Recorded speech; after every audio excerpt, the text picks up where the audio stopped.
오늘도 값없이 베풀어 주시는 주님의 끝없는 은혜를 누리며 승리하는 꿈밀의 모든 분들이 되기를 소망합니다. 오늘 우리가 함께 나누는 말씀은요, 요한복음서 13장에서부터 시작한 예수님의 긴 고별 설교의 마무리입니다.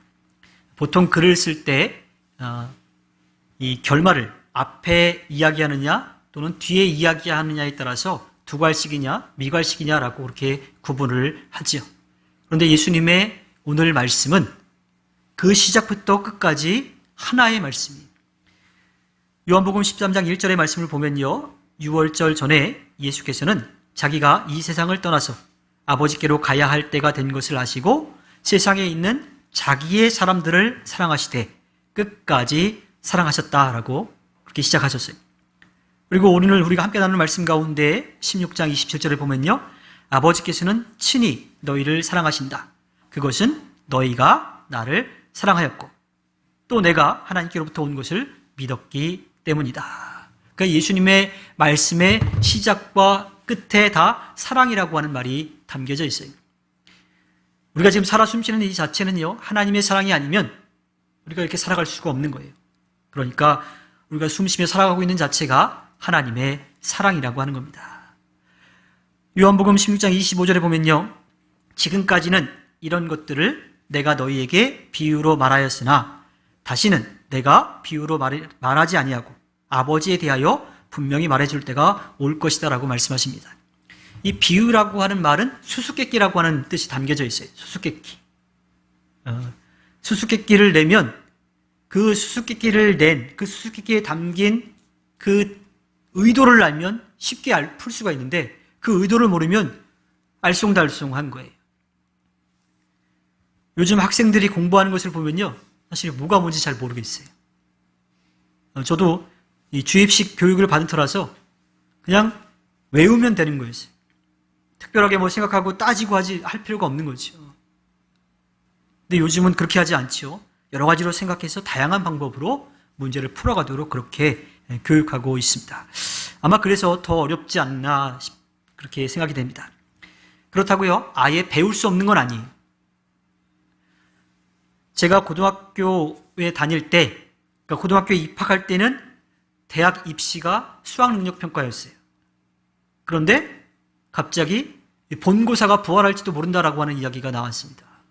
그래서 수학능력평가를 준비하면서 본고사도 같이 준비했어요.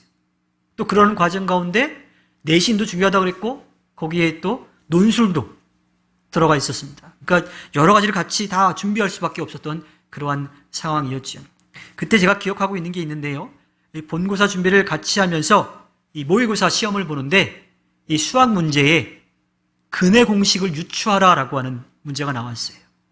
이 근해 공식이라고 하는 것은 이 중학교 한 3학년 때 배웠던 것으로 기억하는데 2차 방정식의 값을 구하는 공식이에요. 공식, 그냥 공식. 그러니까 거기에 대입만 하면 되는 거죠. 그런데 그 대입만 하면 되는 공식을 유추해내라고 하는 거예요. 어떻게 해야 될지 모르죠, 사실은. 근데 나중에 그 근해 공식을 유도하는 법을 배우고 나니까 쉽지는 않지만 풀 수는 있겠더라고요. 예수님께서 비유로 말씀하실 때 그 뜻을 깨닫지 못했던 예수님의 제자들과 주변에 있던 사람들.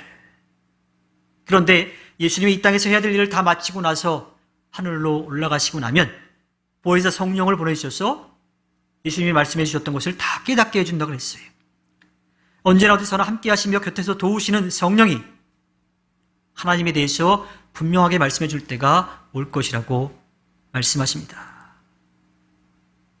그 비유의 바탕, 그 비유를 깨달을 수 있는 그 바탕이 뭐냐면 바로 하나님의 사랑인 거예요. 그러니까 하나님이 우리를 사랑하셔서 그렇게 말씀해 주셨다라고 하는 것. 그것을 성령이 깨닫게 해준다라고 하는 겁니다. 그러면서 예수님은 26절과 27절에서 이렇게 말씀하십니다. 그날에는 너희가 내 이름으로 아버지께 구할 것이다. 내가 너희를 위하여 아버지께 구하겠다는 말이 아니다. 아버지께서는 친히 너희를 사랑하신다. 그것은 너희가 나를 사랑하였고 또 내가 하나님께로부터 온 것을 믿었기 때문이다. 말이 좀 어려운 것 같아요. 그래서 이 말을 좀 더 쉽게 받아들이기 위해서 좀 바꿔보면 이런 뜻입니다. 이제 너희가 내가 사랑의 하나님으로부터 온 것을 믿고 나를 사랑하니 내가 너희를 위해서 구하지 않고 너희가 내 이름으로 직접 구하면 된다라고 하는 말씀이에요. 그러니까 예수님이 우리를 위해서 기도해 주시지 않겠다라고 하는 것이 아니라 우리가 직접 하나님께 예수님의 이름으로 기도하면 된다라고 말씀해 주고 있죠. 예수 그리스도에 대한 사랑과 믿음이요, 하나님께서 베풀어 주신 그 구원의 은혜를 누리는 필수 조건인 겁니다. 즉 누구나 예수 그리스도가 우리의 모든 죄를 대신 짊어지시고 십자가에 못 박혀 죽음으로써 그 모든 죄가 용서받았다고 하는 사실을 믿었을 때에 그 구원의 은혜를 누릴 수 있다고 하는 겁니다. 이어지는 28절의 말씀을 보면요, 나는 아버지에게서 나와서 세상에 왔다. 나는 세상을 떠나서 아버지께로 간다. 이 한 절에 우리 기독교 신앙의 진수가 담겨져 있어요.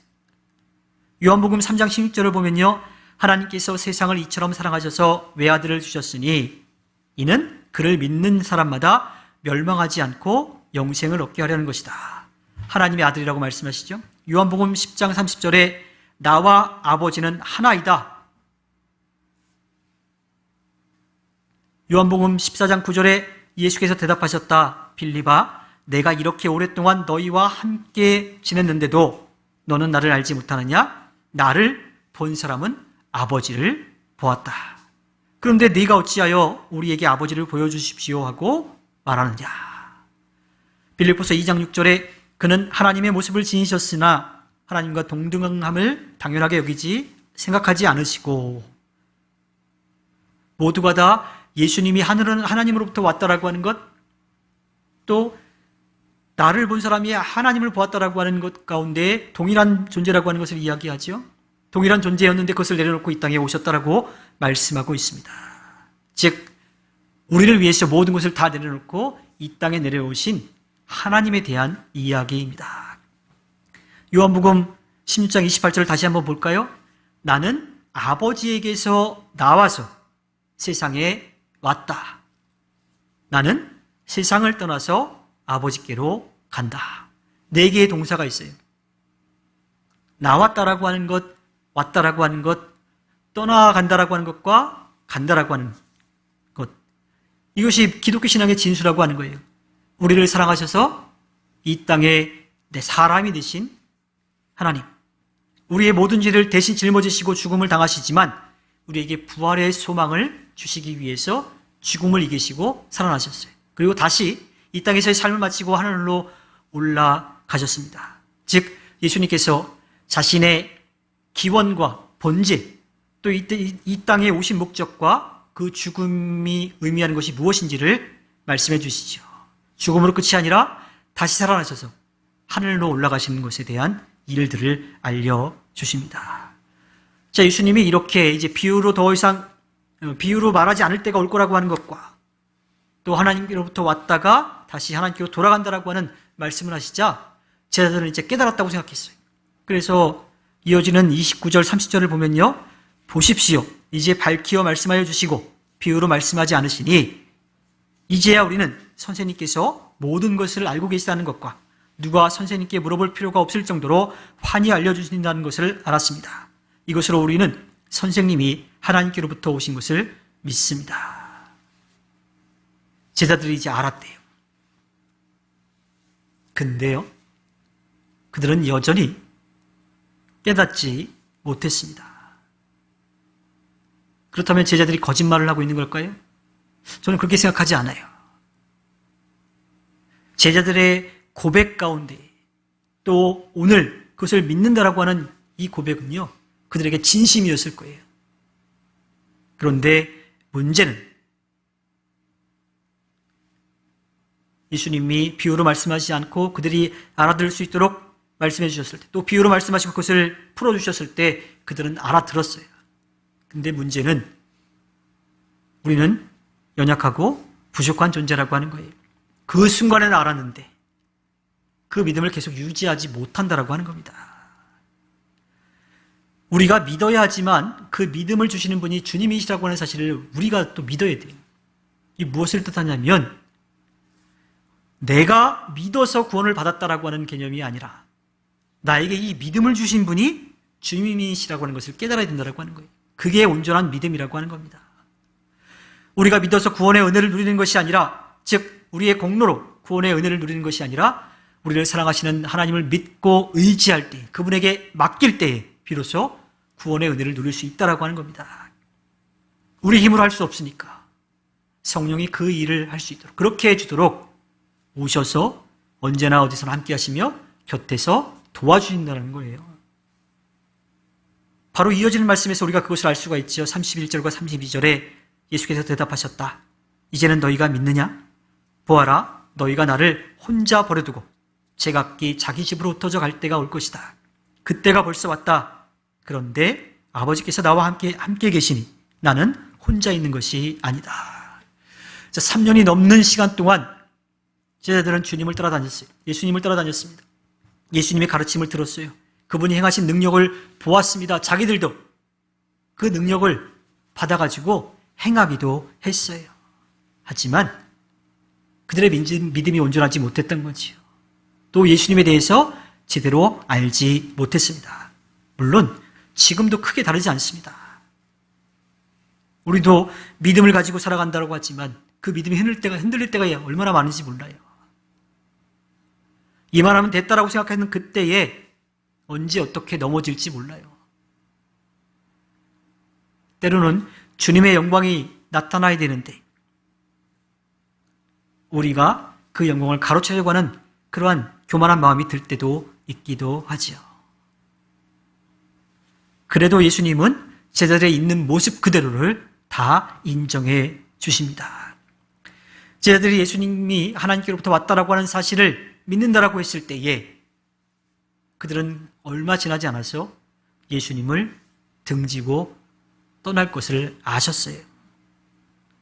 그 말과 전혀 다르게 행동할 때가 올 것을 아신 거지요.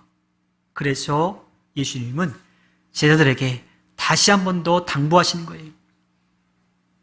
또 한 가지 그러한 일들이 이제 벌어질 텐데 너희가 낙심하지 말고 그 믿음을 지킬 수 있도록 성령을 의지하라고 그렇게 말씀하시는 겁니다. 오늘의 마지막 절을 보면 내가 이것을 너희에게 말한 것은 너희가 내 안에서 평화를 얻게 하려는 것이다. 너희는 세상에서 환난을 당할 것이나 그러나 용기를 내어라. 내가 세상을 이겼다. 우리를 위해 이 땅에 오신 예수님, 우리를 위해 이 땅에서 가르치신 예수님, 우리를 위해 성령을 약속하신 예수님, 모두 우리를 사랑하시기 때문입니다. 예수님께서 이 땅에서 일을 마치고 하늘로 올라가셔서 떠나시고 제자들 떠나고 나면 제자들은 이제 어려움을 겪게 될 거예요. 근데 그 어려움이요, 그냥 눈 한번 질끈 딱 감으면 순간 확 지나가는 그러한 어려움이 아니에요. 그들의 어려움은요, 온갖 고초를 겪는 것뿐만 아니라 목숨까지도 내놓아야 하는 그러한 어려움입니다. 그러한 그들의 마음을 주님께서 어루만져 주시는 거예요. 그런 일들이 있을 텐데 실망하거나 절망하거나 낙심하지 말고 포기하지 말고 너희들이 해야 될 일을 끝까지 하라고 위로하시고 격려하시는 겁니다. 그들의 마음에 주님께서 주시는 평화가 있다면 그들은 그 어려움들을 이겨낼 수 있을 거예요. 그것은 바로 하늘나라에 대한 소망인 거죠. 그것이 없더라면 우리도 이렇게 살아갈 필요가 없습니다. 세상적으로 손해보면서 살아갈 필요가 없습니다. 남들한테 인정받지 못하면서 그렇게 살아갈 필요가 없어요. 우리가 그럼에도 불구하고 이렇게 살아가는 이유는 우리에게 영원한 하늘나라가 약속되어 있기 때문입니다. 예수님의 이러한 격려와 위로, 또 성령을 보내시겠다라고 하는 그 약속이 없었다면 예수님의 제자들은 소망이 없었을 거예요. 그냥 포기하고 다 뿔뿔이 흩어진 상태로 끝나버렸을 거예요. 그런데 예수님께서 이렇게 몇 번이고 당부하시고 그들을 위로하고 격려하셨기 때문에, 또 보혜사 성령이 도우시기 때문에 그들이 힘을 얻어서 나아갈 수 있었습니다. 그리고 예수님은 그렇게 할 수 있는 분명한 이유를 말씀해 주시죠. 내가 세상을 이겼다. 물론 아직 예수님이 죽음을 맞이하지 않으셨어요. 그런데 앞으로 그렇게 될 것이 분명하기 때문에 확실하게 말씀을 하시는 거지. 확정적으로 말씀을 하시는 겁니다. 제가 예전에 한번 말씀드린 적이 있는데 일제강점기의 이야기들이 담긴 그 영화에 보면 그 친일을 한 사람들의 대사가 그런 것들이 있죠. 독립할 줄을 몰랐다. 그래서 일제에 붙었다라고 하는 거예요. 그래서 친일을 했다라고 하는 거예요. 세상이 그렇게 바뀔 줄 몰랐다라고 하는 거죠. 그게 자기들이 맞다고 판단했다라고 하는 거예요. 바꾸어 말하면 보이는 곳과 보이지 않는 곳에서 독립운동을 했던 그들은 뭐라고 말할까요? 독립할 거를 난 믿었다. 그래서 내가 이렇게 했다라고 아마 대답을 할 겁니다. 사람들은 시대와 상황이 따라 바뀔 수 있지만 주님은 절대로 바뀌지 않습니다. 아니요, 우리가 주님을 등지고 떠나면 떠날수록 오히려 주님께서 더 우리에게 가까이 오셔서 돌아올 수 있도록 더 많은 일들을 하시고 계십니다. 그래서 그 끝인, 그 사랑의 끝인 더 이상의 사랑이 없는 우리를 위해서 자신의 생명을 내어 주신 거지요. 예수님께서 이 땅의 일을 마치고 나면 제자들은 어려움을 겪게 될 겁니다. 사람의 힘으로 감당하기 어려운 일들이 다가오게 되지요. 예수님은 그들을 안타깝게 생각하시고 그들을 위로하시고 격려하시는 겁니다. 곁에서 도울 성령을 보내줄 테니 담대하게 주어진 일을 끝까지 해내라고 말씀하십니다. 이것이 제자들을 향한 또 지금 우리를 향한 예수님의 마음입니다. 내가 세상을 이겼다고 말씀하시는 예수님의 그 말씀을 믿어서 우리를 믿고 맡겨주신 일들을 해낼 수 있도록 언제나 어디서나 성령의 곁에서 도우시고 힘주시는 것을 믿고 의지하여 주님의 아름다운 뜻을 펼쳐가 주님께 기쁨을 드리는 꿈미래 모든 분들이 되기를 주님의 이름으로 부탁드립니다. 기도하겠습니다.